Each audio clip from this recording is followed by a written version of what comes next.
오늘의 말씀은 고린도전서 2장 13절에서 16절 말씀입니다. 신약 265면이 되겠습니다.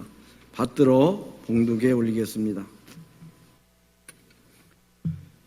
우리가 이것을 말하거니와 사람의 지혜가 가르친 말로 아니하고 오직 성령께서 가르치신 것으로 하니 영적인 일은 영적인 것으로 분별하느니라. 육에 속한 사람은 하나님의 성령의 일들을 받지 아니하나니 이는 그것들이 그에게는 어리석게 보임이요 또 그는 그것들을 알 수도 없나니 그러한 일은 영적으로 분별되기 때문이라.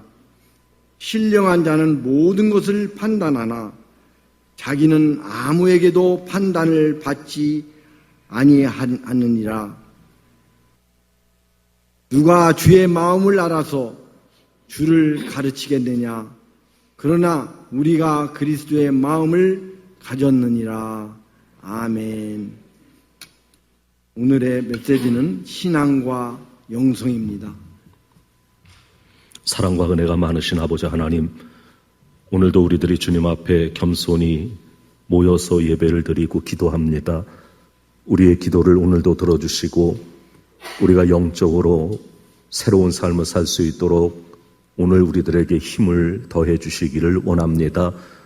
오늘 영성학교가 시작됩니다.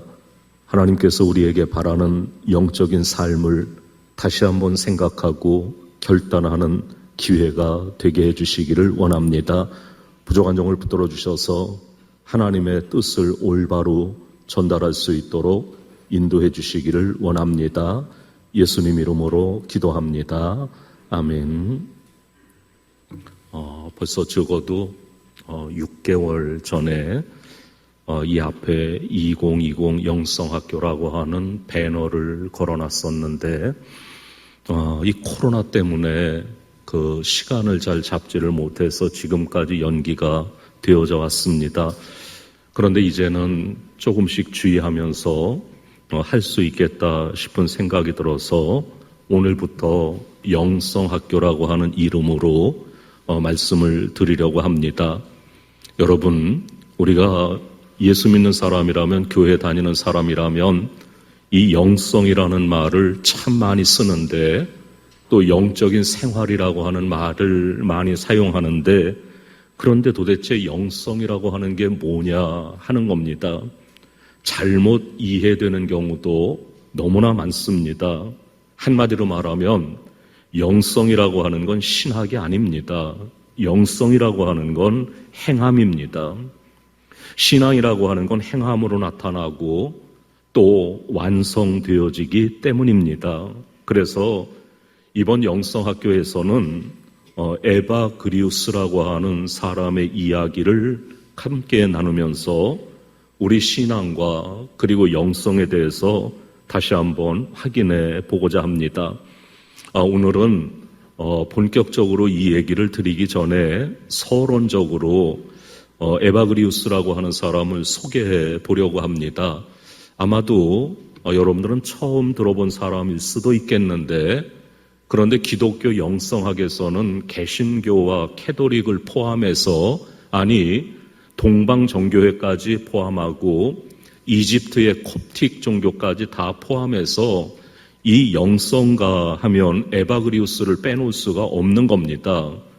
교회가 영성을 얘기하지 않으면 인본주의가 되어져 버리고, 영성을 얘기하지 않으면 온전한 기독교인이 되기가 어렵습니다.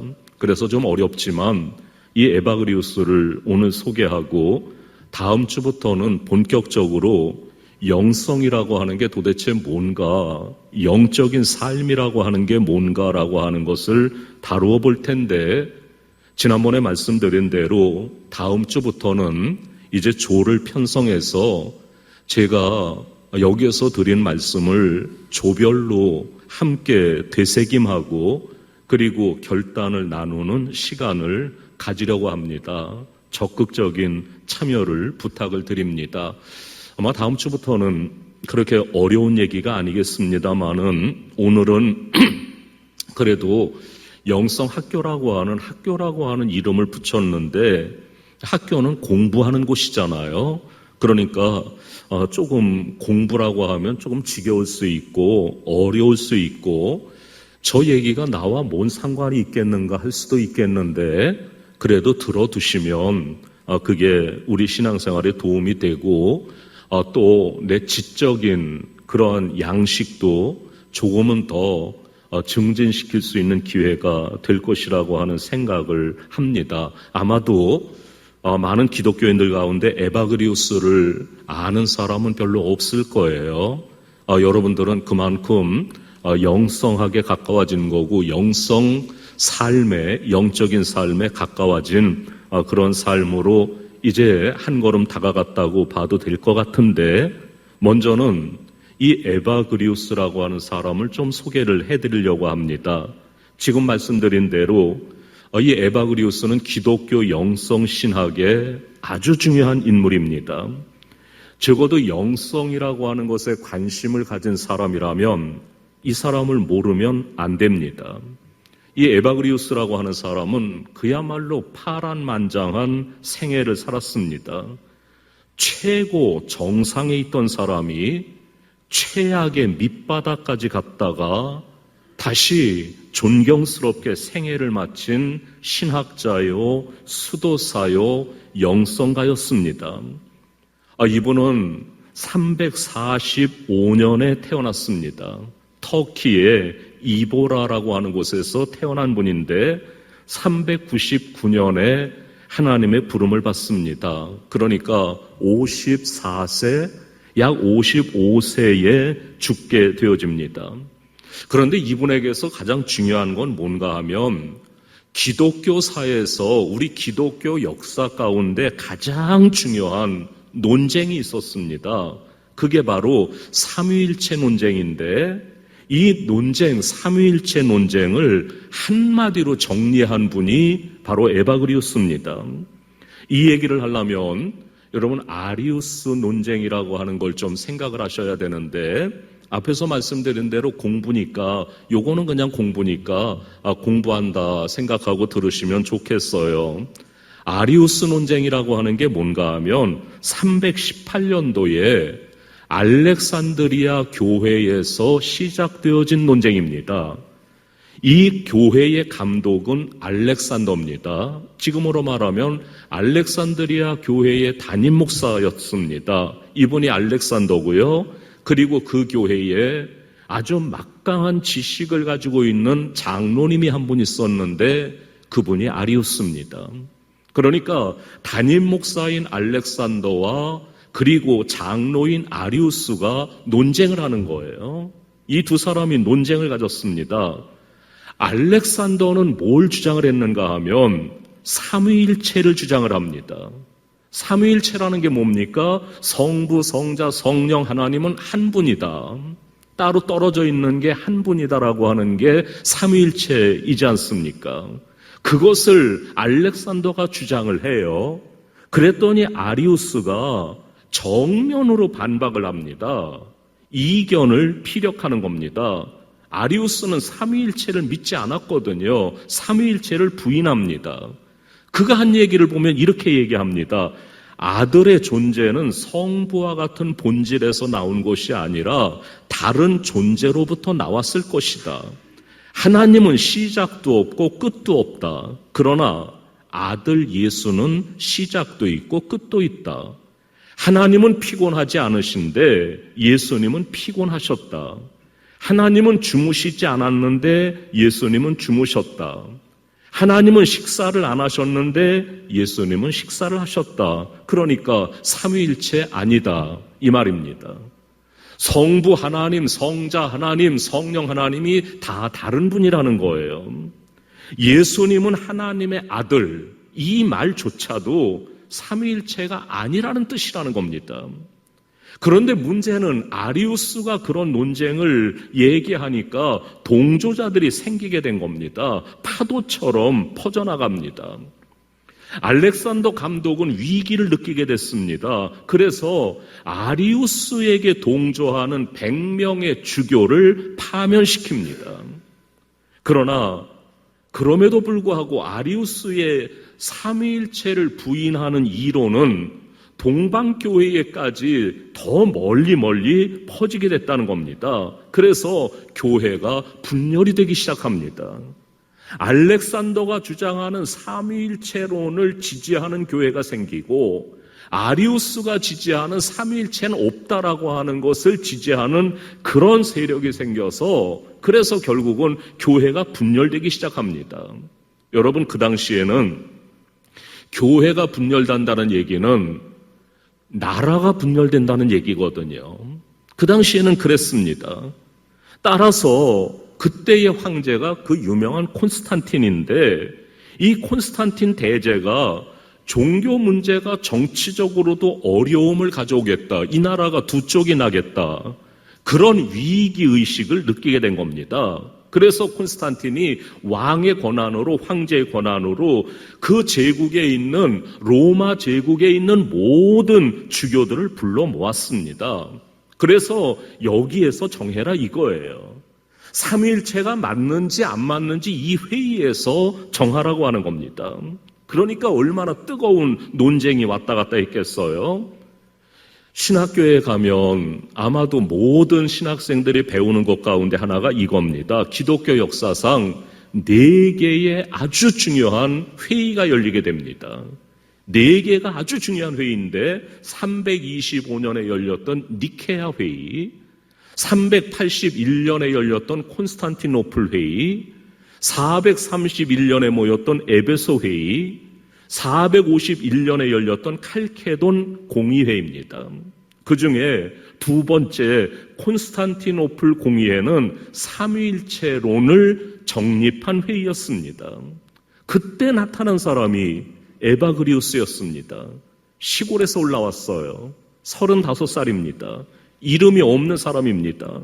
그런데 지금 양쪽에 2개의 이론이 그야말로 산맥 같은 겁니다. 알렉산더가 주장하는 삼위일체, 아리우스가 주장하는 삼위일체 부인하는 거, 이 2개를 가지고 모여서 양대 산맥이 싸우는 거니까 결론이 안 나는 겁니다.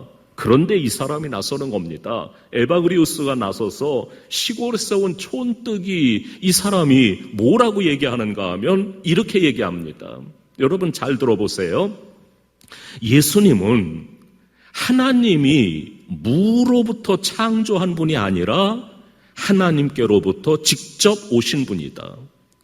예수님은 하나님에게서 나온 하나님, 영원으로부터 온 영원, 본질로부터 나온 본질이다. 이렇게 얘기합니다. 그랬더니 양쪽에서 아무도 더 이상 얘기를 못하는 겁니다. 그러니까 명쾌하게 삼위일체론을 정리한 겁니다. 지금까지도 캐톨릭 교회와 개신교회의 삼위일체론의 정통이에요. 우리는 삼위일체론을 믿지 않습니까? 이 이론이 바로 에바그리우스라고 하는 저분이 정립해 놓은 겁니다. 아주 위대한 그러한 신학자가 된 거죠. 그러니까 이제 문제가 생겼는데 이분이 그 동네에서 그 시골에서 올라온 사람이 그 회의를, 그 어려운 회의를 한순간에 종식을 시켰단 말이죠. 그러니까 사람들에게서 유능한 신학자라고, 앞길이 촉망되는 성직자라고 촉망을 받게 된다고 주목을 받게 된 겁니다. 단번에 유명 인사가 된 겁니다. 그 시골뛰기가 갑자기 서울에 올라와가지고 유명한 인사가 된 거예요. 모든 사람보다 뛰어나다는 얘기를 들은 겁니다. 그래서 그 주교가 너 집에 가지 말고 시골에 가지 말고 여기 콘스탄티노플에 있어라. 여기에서 우리 같이 살자 이랬습니다. 그런데 문제는 이 에바그리우스가 콘스탄티노플에서 살다 보니까 세상에 깊이 빠지게 됐다는 거예요. 시골에서 살 때는 죄라고 하는 거 몰랐는데 도시에 와서 살다 보니까 눈에 보이는 게 너무 많은 거예요. 낮에는 멋지게 신학을 강의하고 성스럽게 성경을 해석하고 그래서 수많은 사람들의 추앙을 받습니다.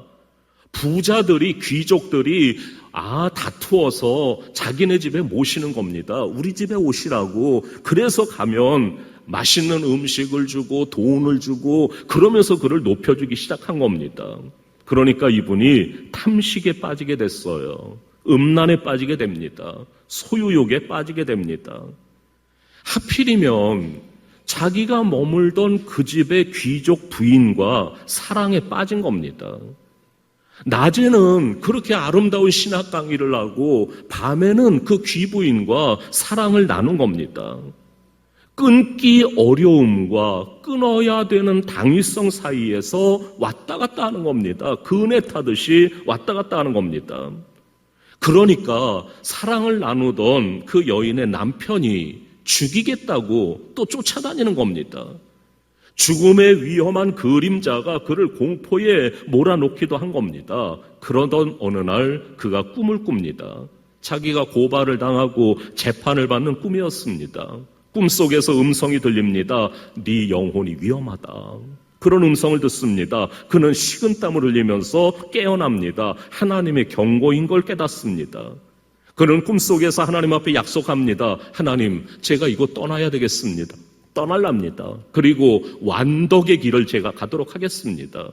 그리고 그는 그 다음날 예루살렘으로 떠났습니다. 예루살렘은 성도이기 때문에 거기에 가면 해결책이 있을 것 같았습니다. 에바그리우스는 이 예루살렘으로 탈출합니다.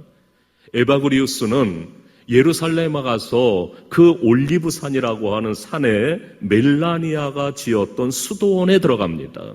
이 멜라니아는 로마 귀족의 아내였습니다. 남편이 세상을 일찍 떠납니다. 그러니까 자기 재산을 다 팔아가지고 수도원을 세운 겁니다. 순례자들이 오면 거기에서 쉬고 싶게 만들려고 그랬던 겁니다.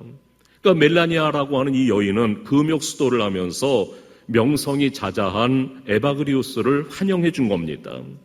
에바그리우스가 어쨌든 거기에 와서 몇 개월을 삽니다. 그런데 문제는 이 수도원도 역시 도시에 있었습니다.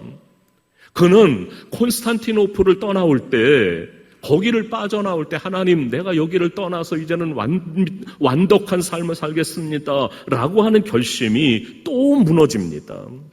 자주 외출합니다. 수도원에 살면서 자주 외출해서 젊은 여자들을 찾아가게 됩니다.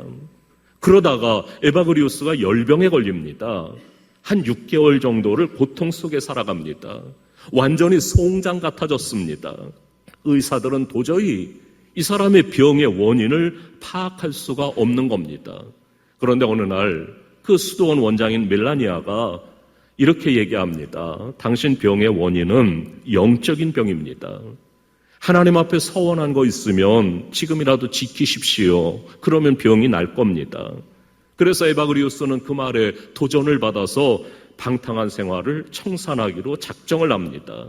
그래서 내가 이제는 이집트로 가서 거기에서 수도사가 돼야 되겠다. 그런 마음을 먹고 이집트로 떠나게 됩니다. 그러자 기적같이 그의 병이 치유됐다는 겁니다.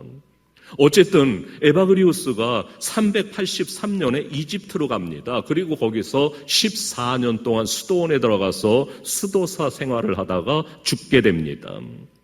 이 수도사들은 은수 생활을 합니다. 나오지를 않는 거예요. 각자 자기 암자 하나 줘놓고 거기에서 수도를 합니다. 이 암자에서는 서로가 보이지 않을 정도로, 서로 목소리가 들리지 않을 정도로 제법 멀리 떨어져 있었습니다. 수도사들은 자기 암자에서 한 주간 동안 지내는 겁니다. 손노동을 하면서 성경 구절을 암송합니다. 하루에 한 번 소금과 기름으로 양념한 약간의 빵을 먹는 게 그들의 식사의 전부였습니다. 토요일 저녁에는 모든 수도사들이 교회당에 성당에 모여서 함께 아가페 식사, 우리로 말하면 애찬식이죠. 이 식사를 하고 주일이면 예배를 드립니다. 에바그리우스는 남다르게 깊은 학식이 있었고 통찰력을 가지고 있었습니다. 그래서 모든 사람의 수도사들의 지도자가 됩니다. 에바그리우스는 자기의 삶을 뒤돌아봅니다. 그리고 수도원에서도 끊임없이 자기를 괴롭히는 인간적인 욕망들, 이런 자기의 수도를 방해하고 자기의 영성 생활을 방해하는 그 악한 생각을 떨쳐버리려고 부단히도 노력을 합니다. 그러면서 그가 결론을 내립니다.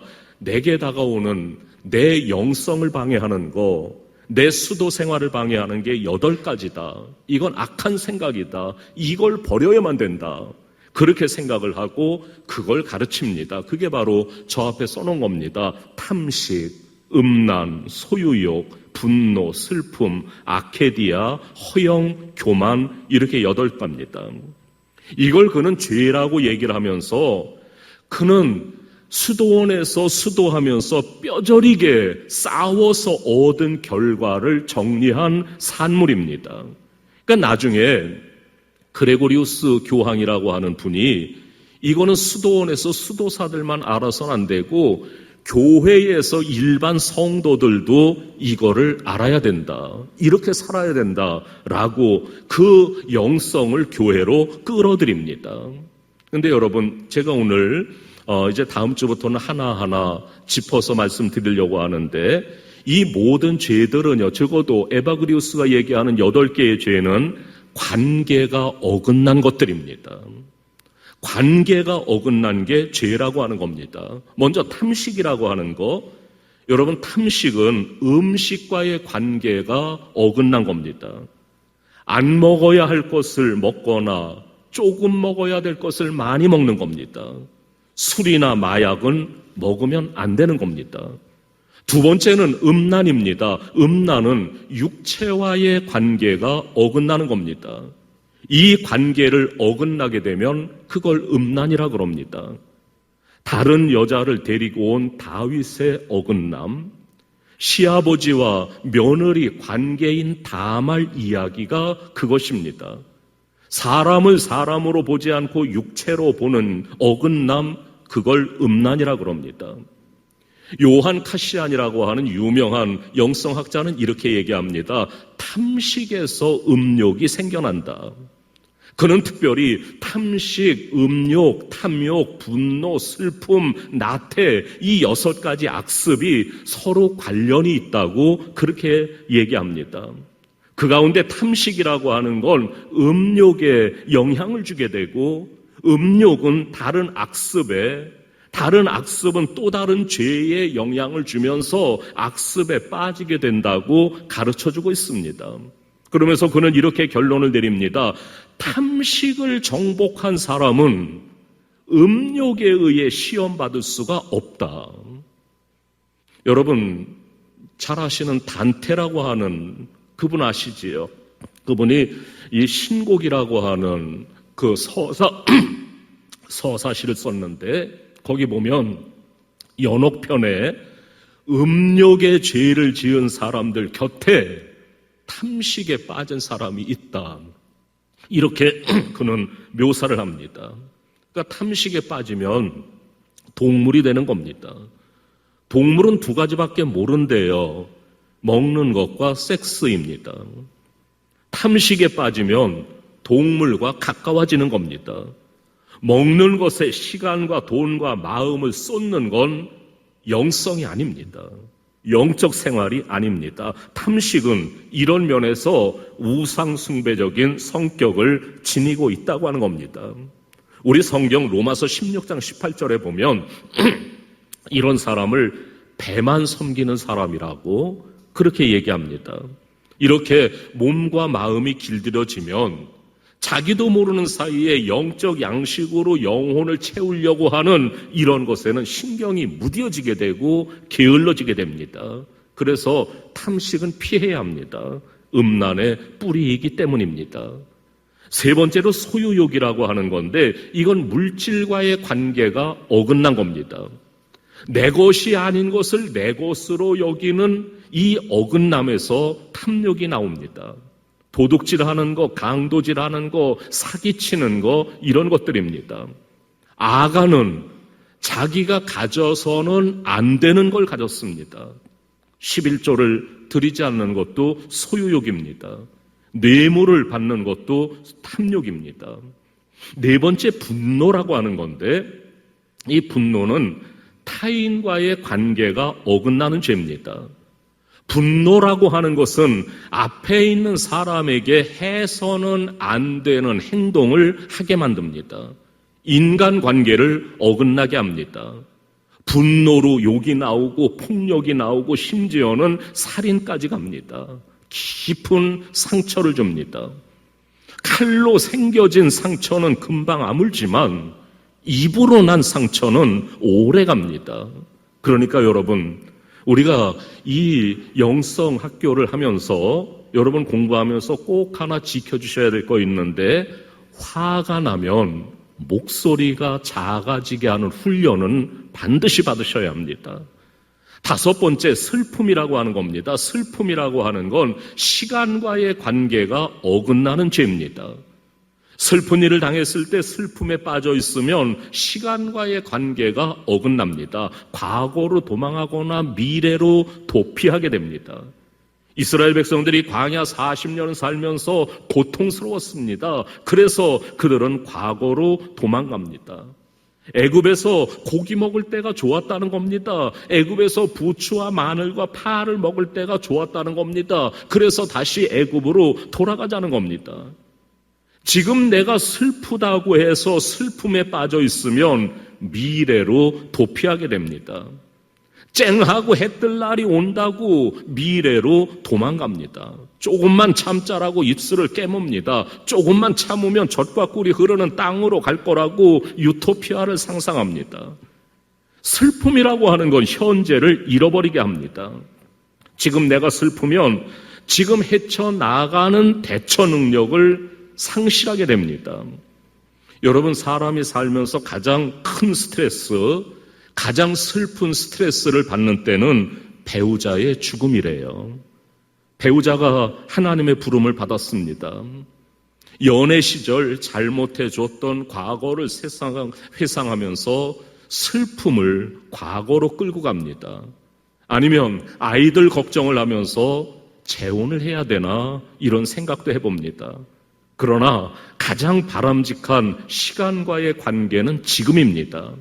슬픔은 슬픔대로 당하면서 지금을 잘 처리합니다. 그리고 하나님 앞에서 할 일을 정리하는 게 가장 바람직한 자세입니다. 나도 간다. 이게 인생이다. 죽음은 불가피성과 불가지성으로 내가 받아들인다. 나도 죽을 준비한다. 이것이죠. 슬픔은 시간과의 관계가 어긋나는 죄입니다. 여섯 번째로 여러분은 처음 들어보셨을 텐데 아케디아라고 하는 말입니다. 이거는 우리나라 말로 정확하게 번역이 안 돼서 가장 가깝게 번역되는 게 무기력 정도입니다. 아케디아 무기력은 장소와의 관계가 어긋나는 죄입니다. 이 장소, 내가 있는 이 장소, 내가 살고 있는 이 장소가 내가 싫은 거, 이게 무기력입니다. 현재 장소가 싫은 겁니다. 출석하는 교회가 싫어서 떠나고 싶은 겁니다. 일하는 내 직장이 싫어서 옮기고 싶은 겁니다. 이 장소에 내가 있는 것이 싫은 겁니다. 이게 무기력의 죄입니다. 버리면 행복할 것 같습니다. 떠나면 문제가 해결될 것 같습니다. 사라지면 시원할 것 같습니다. 내가 이곳에서 나를 못 견뎌 합니다. 이게 무기력입니다. 그런데 여러분, 이런 사람들은요, 다른 곳에 가서도 마찬가지래요. 교회가 싫다고 떠나는 사람 다른 교회 가도 마찬가지입니다. 그래서 유람선을 탄 성도가 되어지고 맙니다. 영적 전투를 하는 군함을 타고 있는 게 성도인데 유람선을 탄 것처럼 그렇게 살면 안 되는 거죠. 누군가 이렇게 말합니다. 나무는 태어난 자리에서 죽는답니다. 일곱 번째, 허영이라는 겁니다. 허영은 행위와의 관계가 어긋난 죄입니다. 자기를 과대평가하는 데서 오는 죄입니다. 자기를 대단한 사람으로 착각하는 경우가 종종 있습니다. 여러분, 내가 나를 과대평가한다는 것은 다른 말로 말하면 다른 사람을 과소평가한다는 것이거든요. 기드온이 죽은 다음에 아비멜렉이 자기가 왕이라고 그러면서 기드온의 70명 자녀를 모두 죽였습니다. 그때 한 아들이 도망가서 죽음을 면했지요. 그가 요담입니다. 요담이 아비멜렉을 왕으로 추대한 세겜 사람들에게 와서 이렇게 얘기합니다. 감람나무에게 나무가 왕이 되려고 말했더니 자기는 기름 내서 하나님께 영광 돌리는 것이 임무라고 거절했습니다. 무화과 나무에게 왕이 되려고 했습니다. 무화과 나무는 자기 임무는 무화과 열매를 맺는 것이라고 거절했습니다. 포도나무에게 간청했더니 자기는 포도주를 내서 하나님과 사람을 기쁘게 해드리는 것이 임무이기에 다른 일은 하지 않겠다고 했습니다. 가시나무에게 왕이 되어 달라고 했더니 우쭐대며 수락했습니다. 그러면 와서 내 그늘에 피해라. 그렇지 않으면 가시나무에서 불이 나와서 레바논의 백향목을 살을 것이니라. 다른 나무들은 자기 위치를 정확하게 알았습니다. 그러나 가시나무는 과대평가했습니다. 이게 허영입니다. 성경에 나오는, 성경에 등장하는 믿음의 사람들은 하나님 앞에서 자기 위치를 분명하게 고백을 합니다. 아브라함은 하나님 앞에서 자기 자신을 이렇게 낮춥니다. 나는 티끌보다 못한 존재입니다. 야곱은 이렇게 낮춥니다. 나는 지렁이 같은 존재입니다. 바울은 이렇게 낮춥니다. 나는 죄인 중에 괴수입니다. 베드로는 이렇게 낮춥니다. 나는 안개와 같은 인생입니다. 누가 조금만 박수 쳐주면 자기를 자기가 들뜨게 만드는 거, 이게 허영입니다. 8번째, 교만입니다. 교만은 하나님과의 관계가 어긋난 죄입니다. 아담이 선악과를 먹음으로 하나님처럼 되려고 했던 게 교만입니다. 우리는 철저한 하나님의 피조물로서 하나님의 종의 위치에 서 있어야 합니다. 그 이상도 그 이하도 아닙니다. 이같이 관계가 어긋나는 게 죄입니다. 여러분, 영성이라고 하는 건 신학이 아닙니다. 영성이라고 하는 것은 신앙적인, 종교적인 행위를 말하는 게 아닙니다. 영성이라고 하는 건 생활입니다. 영성이라고 하는 건 영적인 삶입니다. 다시 말하면 영성이라고 하는 건 교회 안에만 있지 않습니다. 영성은 신앙적인 행위 안에만 있지 않습니다. 영성은 생활에 있는 겁니다. 오늘 영성학교를 개강합니다. 캐톨릭 교회에서는요, 1년에 한 번은 반드시 이 과정을 지나쳐야 한답니다. 거쳐야 한답니다. 신앙생활이 곧 영성이고 영성은 곧 영적인 삶이라는 사실을 기억하고 올바른 신앙생활을 함으로 참된 영성의 사람들이 되기 원하는 마음으로 이 학교를 준비합니다. 그런 쪽에서 말씀을 드릴 겁니다. 아무쪼록 이번 기회에 우리의 영성을 다시 한번 생각하고 영적인 삶으로 우리의 삶이 바뀌어지는 좋은 기회가 될 수 있기를 주님의 이름으로 축원합니다. 기도합니다. 아버지 하나님, 오늘 저희들이 기도해오던 영성학교를 개강합니다.